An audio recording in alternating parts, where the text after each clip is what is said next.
నమస్తే. నేను మీ కార్తిక్. ఏంటి ఇంత జోష్‌గా చెప్తున్నాడు ఇంట్రో అనుకుంటున్నారా? ఎందుకంటే ఇప్పుడొచ్చే వీడియో మామూలు వీడియో కాదండి. ఇప్పుడొచ్చేది మనకి గోదావరి జిల్లాలో జరుగుతున్న సంక్రాంతి సంబరాలనమాట. ముందుగా అందరికీ భోగి, సంక్రాంతి, కనుమ శుభాకాంక్షలు. అయిపోయాయి కదా! అందుకే ఇప్పుడు చెప్తున్నాననమాట. ముందు చెప్పలేదని ఏమనుకోకండి. అండ్ ఇప్పుడు చూసేది గోదావరి నిత్య హారతి. ఇది హారతి ఎప్పుడు మొదలైందంటే మనకి పుష్కరాలు జరిగినాయి కదా! గోదావరి పుష్కరాలొచ్చాయి కదా! అప్పటినుంచి అంటే ఈ పుష్కరాలకి ఇది మొదలయ్యి 12 ఏళ్ళు అవుతుంది మన గోదావరి హారతి సక్సెస్‌ఫుల్‌గా. అండ్ ఇప్పుడు ఏమో ఇది అన్నవరం దేవస్థానం వాళ్ళు దీన్ని తీసుకున్నారు. ఇదివరకు బుద్ధ చారిటబుల్ ట్రస్ట్ వాళ్ళు చేసేవాళ్ళు. ఇప్పుడేమో ఇది అన్నవరం దేవస్థానం వాళ్ళు తీసుకున్నారు. అండ్ ఆ ఒక్క 10 నిమిషాలు, ఒక గంట సేపు మనం గోదావరి దగ్గర చల్లగాలిలో ఈ యొక్క హారతి వెనకాల మంత్రాల మధ్య మనకి ఒక ఆనందంగా ఉండి మనసంతా ఒక ప్రశాంతంగా మనం ఎట్లా ఫీల్ అవుతామంటే లైక్ డివైన్ ఫీలింగ్ అంట చూడండి. నిజంగా ఆ ఫీల్ వస్తుంది మనకి ఇక్కడ గోదావరి హారతికి వెళ్తే. అండ్ గోదావరి హారతి అంటే ఇప్పుడు ఈ పుష్కర్ ఘాట్లో జరుగుతారన్నమాట. పుష్కర్ ఘాట్లో ప్రతిరోజు సాయంత్రం 6 గంటలకి మనకి గోదావరి హారతి జరుగుతుంది. అండ్ ఇక్కడ ఇప్పుడు చాలా డెవలప్ చేశారు గోదావరి హారతి పుష్కరాలు కోవటం మొత్తం అంతా. అండ్ ఇంకా చెప్పాలి సంక్రాంతి అంటే మనకి ముందుగా గుర్తొచ్చేది ముగ్గులు, గొబ్బెమ్మలు, రంగవల్లులు, అలాగే ఇంకా గంగిరెద్దులు, బసవరాజులు ఇవన్నీ చాలామంది వస్తారు కదా! అసలు పండగంటే మన గోదావరి జిల్లాకి రావాల్సిందేనండి. ఎక్కడెక్కడో మనం ఉద్యోగాలు చేసుకుని, ఎక్కడెక్కడో మనం ఉంటాం కదా! చదువుకునే వాళ్ళు, ఉద్యోగాలు చేసుకునే వాళ్ళు, వాళ్ళందరూ కూడా పండగకి ఇంటికెళ్తే మాత్రం అది కూడా ఒక పల్లెటూరైన మా గోదావరి జిల్లాలోకి వస్తే అదొక ఆనందం మామూలుగా ఉండదు. చూస్తున్నారు కదా! ఒక ముగ్గులు ఎలాంటి టీమ్స్ పెట్టారో, ఒక పిడకలు పెట్టారు మొత్తం అంతా.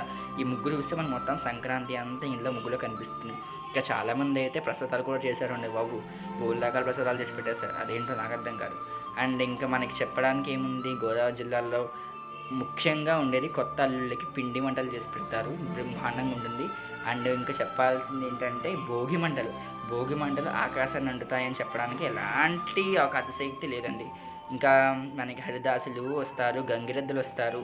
గంగిరెద్దులు నేను క్యాప్చర్ చేయలేకపోయాను. చాలా సారీ యాక్చువల్లీ. గంగిరెద్దులు కూడా క్యాప్చర్ చేసి ఉంటే బాగుండు వీడియోలో. అండ్ ఇప్పుడు చూసారేమో గొబ్బిళ్ళు. గొబ్బిళ్ళు నాకు తెలిసి చాలా ప్లేసుల్లో పెట్టుకుంటారు. కానీ మా గోదావరి జిల్లాలో అయితే గొబ్బిళ్ళు అనేవి చాలా స్పెషల్ అనమాట. ఏంటంటే అక్కడ యాక్చువల్‌గా గొబ్బి పూజ చేయించేది మా మరదలకి చేత గొబ్బి పూజ చేపిస్తున్నారు. అండ్ అక్కడంతా గొబ్బిళ్ళు పెట్టించారనమాట అట్లా. పల్లెటూరులో అయితే గొబ్బిళ్ళు చాలా బాగా జరుగుతాయి. గొబ్బి పాటలు కూడా చాలా బాగుంటాయి. కానీ ఎక్కడంటే పిల్లలు ఎవరికి గొబ్బిలి పాటలు ఎవరికి రావట్లేదు. అది ఒక సాడ్ థింగ్ అనమాట. అండ్ ఆల్సో మా దగ్గర ఇంకోటేంటంటే శక్తి వేషాలు వేస్తారు. శక్తి వేషాలు అలాగే మనకి ఇక్కడ కాంతార లేటెస్ట్ ట్రెండింగ్ కదా కాంతార అనేది. సో ఎక్కడ పడితే అక్కడ మన కాంతార గెటప్పులు అసలు ఎంత బాగుందంటే కాంతార గెటప్ నిజంగా మనకి సినిమాలు ఎట్లా చేస్తామో అట్లానే ఇక్కడ ఉంది కాంతార మొత్తం గెటప్ అంతా. అండ్ ఆ పక్కన మనకి శక్తి వేషాలు కూడా అవుతాయండి. శక్తి వేషాలు అంటే తెలుసు కదా అందరికీ అమ్మవారు వేషాలు ఉంటాయి కదా! కాళికాదేవి అలాగే మొత్తం వాళ్ళకి వేషాలు ఉంటాయి. అలాగే మాకేంటంటే ఇక్కడ ప్రతి గ్రామ దేవతకి మనకి ఇక్కడ సంబరాలు చేస్తామన్నమాట. సంబరాలు అంటే 3 రోజులు సంబరం చేస్తాము. జాతర చేస్తారు.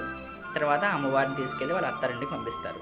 ఇట్లా ఇక్కడ గోదావరి జిల్లా సాంప్రదాయం అన్నమాట. అండ్ ఇక్కడ మనకి భీమవరం చూసుకుంటే మా ఊళ్ళమ్మ తల్లికి భోగి రోజు నుంచి మొత్తం నెల రోజుల పాటు సంబరం జరుగుతుంది. అదే ఇంకా మా పెద్దపల్ల ఆ ప్లేసుల్లో అయితే రావులమ్మ సంబరాలని చెప్తారనమాట. సంబరాలంటే మొత్తం ఒక రకరకాల వేషాలు. వెంకటేశ్వర స్వామి వేషం చూడండి ఎంత చక్కగా వెంకటేశ్వర స్వామి నిజంగా వచ్చినట్టు అనిపిస్తుంది మనకి. ఎందుకంటే ఈ కాలం పిల్లలు చాలామందికి ఈ జనరేషన్ వాళ్ళకి సంబరాలు అంటే అంత ఇంట్రెస్ట్ ఉండదు. యాక్చువల్ 90s కిడ్స్ 20s 2004 బాగున్న వాళ్ళకైతే సంబరాలని మనకు తెలిసి ఉంటుంది. అమ్మమ్మ వాళ్ళ ఇంటికి వెళ్తే మనకి ఇవన్నీ చూడగలుగుతాం మనం. మన అమ్మమ్మ వాళ్ళ ఇల్లు మనకి ఒక సెకండ్ హోమ్ లాంటిది. మన ఇంట్లో మనం ఎంత కంఫర్టబుల్‌గా ఫీల్ అవుతామో అదే మన అమ్మమ్మ ఇంట్లో ఫీల్ అవుతామని నాకు అనిపిస్తుంది. చక్కగా అక్కడ చూడండి ఎంత కళగా ఉన్నారో వెంకటేశ్వర స్వామి. అలివేలు పద్మావతి, అలివేలు మంగాదేవి వేషం వేశారు. నిజంగా చాలా బాగున్నారు. యాక్చువల్‌గా మా ఊర్లో కూడా మాది రాజమండ్రిలో కూడా మనకి దానయ్య బాబు సంబరం అని జరుగుతుంది. అది చాలా బాగుంటుందన్నమాట సంబరం కూడా. అండ్ ఇప్పుడు చూస్తున్నారు కదా ఇక్కడ వచ్చేసి గెరగలు అంటే ఏంటంటే అమ్మవారి యొక్క రూపాలన్నమాట. అమ్మవారి రూపాల్లో మనకి ఈ గెరగల రూపంలో అమ్మవారు వస్తుంది. గ్రామ సేవకి అని చెప్తారు. గ్రామ సేవ అంటే మనకి చెప్పాను కదా సంబరాలు అవుతాయి అన్నప్పుడు అమ్మవారు ప్రతి గడపకి వెళ్ళి పసుపు కుంకాలు అందుకుంటుందన్నమాట. అలా మనకి గెరగల రూపంలో అమ్మవారు వస్తారు. ఆ గెరగలు వచ్చేవాళ్ళు చక్కగా పసుపు నీళ్ళు కాళ్ళ మీద పోసి మనకి బట్టలు మన తోచిందల్లా వాళ్ళకి ఇస్తామన్నమాట. అది ఒక సాంప్రదాయం మా గోదావరి జిల్లాలో సాంప్రదాయం. నాకు తెలిసి ఈ గరగలు అవన్నీ కొన్ని ప్లేసుల్లో రావు. మెయిన్లీ గోదావరి జిల్లాలో అదే ఈస్ట్ గోదావరి వెస్ట్ గోదావరి జిల్లాల్లో పల్లెటూరులో ఎక్కువ అండి. రాజమండ్రి సిటీస్లో కూడా పెద్దగా గడగలు రావు కానీ వస్తాయి, పర్లే వీ కెన్ సీ. అండ్ మనకి ఇంకా ఈస్ట్ వెస్ట్ గోదావరి అంటే చెప్పని అవసరం లేదు. ఇంకా భీమవరంలో అయితే కోడి పందాలు, ఇంకా ముగ్గులు పోటీలు కూడా బాగా జరుగుతాయండి భీమవరంలో. చూడాల్సిందే నిజంగా. మనం సంక్రాంతి చూడాలంటే భీమవరం వెళ్ళిపోవాలి, పల్లెటూరు రేపు వెళ్ళిపోవాలండి.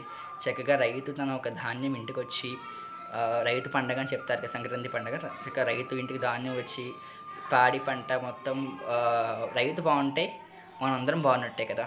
ఆ రైతు పండగ మన సంక్రాంతి పండగ, ప్రకృతి పండగ అని చెప్తాం సంక్రాంతి పండగని. ఎందుకంటే ప్రతి ఒక్కరు జరుపుకుంటారు, ప్రతి ఆనందంగా ఉంటుంది. అండ్ అమ్మవారి పూనకాలు వస్తాయండి మనకి ఇక్కడ సంబరాల్లో. చాలా ఉగ్రత్వంగా పూనకాలు వస్తాయి. చాలామంది అనుకోవచ్చు ఈ సంబరాలు ఏమిటి, ఈ పూనకాలు ఏమిటి, ఇవన్నీ ఈ జనరేషన్ వాళ్ళు ఎవరు నమ్మకపోవచ్చు. బట్ మనకు తెలియని ఒక పవర్ అనేది కంపల్సరీ ఉంది కదా అట్మాస్ఫియర్లో, ఈ యూనివర్స్లో. నమ్ముతారు నమ్మని మీ అందరూ, నాకైతే నమ్ముతాను నేనంటే. అంటే ఇప్పుడు మనకి ఎలా తెలుస్తుంది ఒక పవర్ అనేది మనం నడిపిస్తుందని నాకు అనిపిస్తుంది. ఎందుకంటే అది భగవంతుడా ఏదో నాకు తెలియదు కానీ ఒక పవర్ అయితే మనల్ని నడిపిస్తుంది కదా. అదే మనం ఆమ్నిస్పియర్ ఆమ్నివర్స్ ఏదో అంటాం కదా, అదే ఇంగ్లీష్లో. మనం అయితే పరమాత్మ అంటాం తెలుగులో. అండ్ ఇప్పుడు చూసేదేమో మనకి ప్రబల తీర్థంలో మనకి తెప్పోత్సవం కూడా అవుతుంది. తెప్పోత్సవం ఏమో మనకి ద్వారపూడి ఆ ప్లేస్ తెప్పోత్సవాలు బాగా అవుతాయి. అండ్ ఇప్పుడు వచ్చి ఆ ఒక ప్రభని తీసుకెళ్ళి నీళ్ళల్లో కలిపేస్తారు అనమాట. అది జరుగుతుంది ఇక్కడ. అంతేనండి వీడియో. మీ నచ్చితే లైక్ చేయండి, షేర్ చేయండి, సబ్స్క్రైబ్ చేయండి మా ఛానల్. నేను మీ కార్తిక్. ఇంకా మంచి మంచి వీడియోస్ రావాలంటే మీరు అందరూ లైక్ చేయండి ప్లీజ్. అందరికీ మరొకసారి భోగి, సంక్రాంతి, కనుమ శుభాకాంక్షలు. అలాగే ఇప్పుడు మేము తీసుకున్న కొన్ని ఫొటోస్ మీకు షేర్ చేస్తున్నాం. నచ్చితే లైక్ చేయండి, షేర్ చేయండి, సబ్స్క్రైబ్ చేయండి. నేను మీ కార్తిక్. Thank you. జై శ్రీరామ్.